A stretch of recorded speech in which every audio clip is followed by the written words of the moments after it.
हरिः ओम्। अथ गर्भगीता। श्री गणेशाय नमः। श्री सरस्वत्यै नमः। श्री सद्गुरुचरणपदकमलारविन्दाभ्यां नमः। श्री कृष्ण भगवान जी का वचन है कि जो प्राणी इस गर्भ गीता का सद्भावना से विचार मनन करता है वह पुरुष फिर गर्भवास में नहीं आता है। अर्जुनोवाच। अर्जुन ने कहा, हे कृष्ण भगवान, यह प्राणी जो गर्भवास में आता है वह किस दोष के कारण आता है? हे प्रभु, जब यह जन्मता है तब इसको जरा आदि रोग लगते हैं, फिर मृत्यु होती है। हे स्वामी, वह कौन सा कर्म है जिसके करने से प्राणी जन्म मरण से रहित हो जाता है? श्री भगवान उवाच। श्री भगवान ने कहा, हे अर्जुन, यह मनुष्य जो है सो अंधा व मूर्ख है, जो संसार के साथ प्रीति करता है। यह पदार्थ मैंने पाया है और वह मैं पाऊंगा, ऐसी चिंता इस प्राणी के मन से उतरती नहीं। 8 पहर माया को ही मांगता है। इन बातों को करके बार बार जन्मता और मरता है। वह गर्भ में दुख पाता रहता है। अर्जुन उवाच। अर्जुन ने कहा, हे भगवान, यह मन मदमस्त हाथी की भांति है। तृष्णा इसकी शक्ति है। यह मन तो 5 इंद्रियों के वश में है। काम, क्रोध, लोभ, मोह और अहंकार, इन 5 में अहंकार बहुत बली है। सो कौन यत्न है जिससे मन वश में हो जाए? श्री भगवान उवाच। श्री भगवान ने कहा, हे अर्जुन, यह मन निश्चय ही हाथी की भांति है। तृष्णा इसकी शक्ति है। मन 5 इंद्रियों के वश में है। अहंकार इनमें श्रेष्ठ है। हे अर्जुन, जैसे हाथी अंकुश यानी कुंडा के वश में होता है, वैसे ही मन रूपी हाथी को वश में करने के लिए ज्ञान रूपी अंकुश है। अहंकार करने से यह जीव नरक में पड़ता है।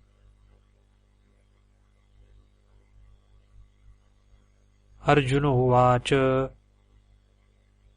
अर्जुन ने कहा, हे भगवान, जो एक तुम्हारे नाम के लिए वन खंडों में फिरते हैं, एक वैरागी हुए हैं, एक धर्म करते हैं, इनको कैसे जाने? जो वैष्णव है वे कौन है? श्री भगवान उवाच। हे अर्जुन, एक वे हैं जो मेरे ही नाम के लिए वनों में फिरते हैं, वे सन्यासी कहलाते हैं। एक वे हैं जो सिर पर जटा बांधते हैं और अंग पर भस्म लगाते हैं। उनमें मैं नहीं हूं, क्योंकि इनमें अहंकार है। इनको मेरा दर्शन दुर्लभ है। अर्जुन उवाच। हे भगवान, वह कौन सा पाप है जिससे स्त्री की मृत्यु हो जाती है? वह कौन सा पाप है कि जिससे पुत्र मर जाता है? और नपुंसक कौन पाप से होता है? श्री भगवान उवाच। हे अर्जुन, जो किसी से कर्ज लेता है और देता नहीं, इस पाप से उसकी औरत मरती है। और जो किसी की अमानत रखी हुई वस्तु पचा लेता है, उसके पुत्र मर जाते हैं। जो किसी का कार्य किसी के गोचर आए पड़े और वह जबानी कहे कि मैं तेरा कार्य सबसे पहले कर दूंगा, पर समय आने पर उसका कार्य न करे, इस पाप से नपुंसक होता है। ये बड़े पाप है। अर्जुन उवाच। हे भगवान, कौन पाप से मनुष्य सदैव रोगी रहता है? किस पाप से गधे का जन्म पाता है? स्त्री का जन्म तथा टट्टू का जन्म क्यों पाता है? और बिल्ली का जन्म किस पाप से होता है? श्री भगवान उवाच। हे अर्जुन, जो भी मनुष्य कन्यादान करते हैं और इस दान में मूल्य लेते हैं, वे दोषी है। वे मनुष्य सदा आरोगी रहते हैं। जो विषय विकार के वास्ते मदिरा पान करते हैं, वे टट्टू का जन्म पाते हैं। और जो झूठी गवाही भरते हैं, वे औरत का जन्म पाते हैं। जो औरतें रसोई बनाने के बाद पहले आप भोजन कर लेती है और पीछे परमेश्वर को अर्घ्य दान करती है, तो वे बिल्ली का जन्म पाती हैं। और जो मनुष्य अपनी झूठी वस्तु दान करते हैं, वे औरत का जन्म पाते हैं। वह गुलाम औरतें होती है। अर्जुन उवाच। हे भगवान, कई मनुष्यों को आपने स्वर्ण दिया है, सो उन्होंने कौन सा पुण्य किया है? और कई मनुष्यों को आपने हाथी, घोड़ा, रथ दिए हैं, उन्होंने कौन सा पुण्य किया है? श्री भगवान उवाच। हे अर्जुन, जिन्होंने स्वर्ण दान किया है, उनको घोड़े वाहन मिलते हैं। जो परमेश्वर के निमित्त कन्यादान करते हैं, सो पुरुष का जन्म पाते हैं। अर्जुन उवाच। हे भगवान, जिन पुरुषों के अंदर विचित्र देह है, उन्होंने कौन सा पुण्य कार्य किया है? किसी किसी के घर संपत्ति है, कोई विद्यावान है, उन्होंने कौन सा पुण्य कार्य किया है? श्री भगवान उवाच। हे अर्जुन, जिन्होंने अन्नदान किया है, उनका सुंदर स्वरूप है। जिन्होंने विद्या दान किया है, वे विद्यावान होते हैं। जिन्होंने संतों की सेवा की है, वे पुत्रवान होते हैं। अर्जुन उवाच। हे भगवान, किसी को धन से प्रीति है, कोई स्त्रियों से प्रीति करते हैं, इसका क्या कारण है? समझा कर कहिए। श्री भगवान उवाच। हे अर्जुन, धन और स्त्री सब नाश रूप है, मेरी भक्ति का नाश नहीं है। अर्जुन उवाच। हे भगवान, यह राजपाट किस धर्म के करने से मिलता है? विद्या कौन सा धर्म करने से मिलती है? श्री भगवान उवाच। हे अर्जुन, जो प्राणी काशी में निष्काम भक्ति से तप करते हुए देह त्यागते हैं, वे राजा होते हैं। और जो गुरु की सेवा करते हैं, वे विद्यावान होते हैं। अर्जुन उवाच। हे भगवान, किसी को धन अचानक बिना किसी परिश्रम से मिलता है, सो उन्होंने कौन सा पुण्य कार्य किया है? श्री भगवान उवाच। हे अर्जुन, जिन्होंने गुप्त दान किया है, उनको धन अचानक मिलता है। जिसने परमेश्वर का कार्य और पराया कार्य संवारा है, वे मनुष्य रोग से रहित होते हैं। अर्जुन उवाच। हे भगवान, कौन पाप से अमली होते हैं, और कौन पाप से गूंगे होते हैं, और कौन पाप से कुष्ठी होते हैं? श्री भगवान उवाच। हे अर्जुन, जो आदमी नीच कुल की स्त्री से गमन करते हैं, वो अमली होते हैं। जो गुरु से विद्या पढ़कर मुकर जाते हैं, सो गूंगे होते हैं। जिन्होंने गौ घात किया है, वे कुष्ठी होते हैं। अर्जुन उवाच। हे भगवान, जिस किसी पुरुष की देह में रक्त का विकार होता है, वह किस पाप से होता है? और कोई दरिद्र होते हैं, किसी को खंड वायु होती है, और कोई अंधे होते हैं, तो कोई पंगु होते हैं। सो कौन से पाप से ऐसे होते हैं?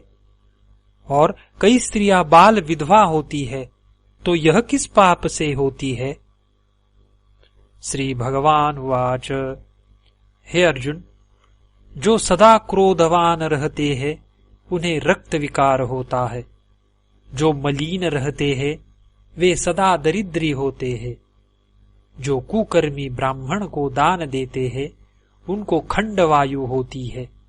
जो पराई स्त्री को नंगी देखते हैं, गुरु की पत्नी को कुदृष्टि से देखते हैं, सो अंधे होते हैं। जिसने गुरु और ब्राह्मण को लात मारी है वो लंगड़ा व पंगु होता है। जो औरत अपने पति को छोड़कर पराये पुरुषों से संग करती है सो वह बाल विधवा होती है। अर्जुन उवाच। हे भगवान, तुम परब्रह्म हो, तुमको नमस्कार है।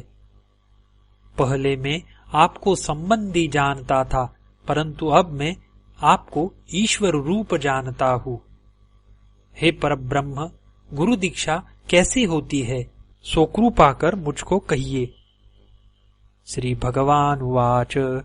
हे अर्जुन, तुम धन्य हो, तुम्हारे माता पिता भी धन्य हैं, जिनके तुम्हारे जैसा पुत्र है। हे अर्जुन, सारे संसार के गुरु जगन्नाथ है। विद्या का गुरु काशी क्षेत्र, चारों वर्णों का गुरु सन्यासी है। सन्यासी उसको कहते हैं जिसने सबका त्याग करके मेरे विषय में मन लगाया है। हे अर्जुन, यह बात ध्यान देकर सुन। गुरु कैसा करे? जिसने सब इंद्रियां जीती हो, जिसको सब संसार ईश्वरमय नजर आता हो और सब जगत से उदास हो, ऐसा गुरु करे। जो परमेश्वर को जानने वाला हो, उस गुरु की पूजा सब तरह से करे। हे अर्जुन, जो गुरु का भक्त होता है और जो प्राणी गुरु के सम्मुख होकर भजन करते हैं, उसका भजन करना सफल है। जो गुरु से विमुख होते हैं वे पापी है। गुरु से विमुख प्राणी दर्शन करने योग्य नहीं होते। जो गृहस्थी संसार में गुरु के बिना है वो चांडाल के समान है। जिस तरह मदिरा के भंडार में जो गंगा जल है वह अपवित्र है, इसी तरह गुरु से विमुख व्यक्ति का भजन सदा अपवित्र होता है। उसके हाथ का भोजन देवता भी नहीं लेते, उसके सब कर्म निष्फल है। कुकर, सुकर, गर्दभ, काक, ये सब की सब योनियां बड़ी खोटी योनियां हैं। इन सब से वह मनुष्य खोटा है जो गुरु नहीं करता।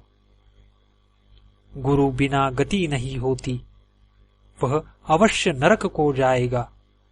गुरु दीक्षा बिना प्राणी के सब कर्म निष्फल होते हैं। हे अर्जुन, जैसे चारों वर्णों को मेरी भक्ति करना योग्य है, वैसे गुरु की भक्ति करना योग्य है। जैसे गंगा नदियों में उत्तम है, सब व्रतों में एकादशी का व्रत श्रेष्ठ है, वैसे ही हे अर्जुन, शुभ कर्मों में गुरु सेवा अति उत्तम है। गुरु दीक्षा बिना प्राणी पशु योनि पाता है। जो धर्म भी करता है सो पशु योनि में फल भोगता है। वह 84 योनियों में भ्रमण करता रहता है। अर्जुन उवाच। हे भगवान, गुरु दीक्षा क्या होती है?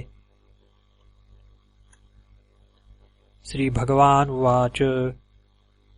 हे अर्जुन, धन्य जन्म है उसका जिसने यह प्रश्न किया है। गुरु दीक्षा के 2 अक्षर है, हरि, ओम। इन अक्षरों को गुरु कहता है। यह चारों वर्णों को अपनाना श्रेष्ठ है। हे अर्जुन, जो गुरु की सेवा करता है उस पर मेरी प्रसन्नता है। वह 84 योनियों से छूट जाएगा, जन्म मरण से रहित हो नरक नहीं भोगेगा। जो प्राणी गुरु की सेवा नहीं करता वह 3.5 करोड़ वर्ष तक नरक भोगता है। जो गुरु की सेवा करता है उसको कई अश्वमेध यज्ञ के पुण्य का फल मिलता है। गुरु की सेवा मेरी सेवा है। हे अर्जुन, हमारे तुम्हारे संवाद को जो प्राणी पढ़ेंगे और सुनेंगे वे गर्भ के दुख से बचेंगे, उनकी 84 योनियां कट जाएगी। इसी कारण इस पाठ का नाम गर्भ गीता है। इति गर्भ गीता समाप्ता। तत्सत् श्री कृष्णार्पणमस्तु।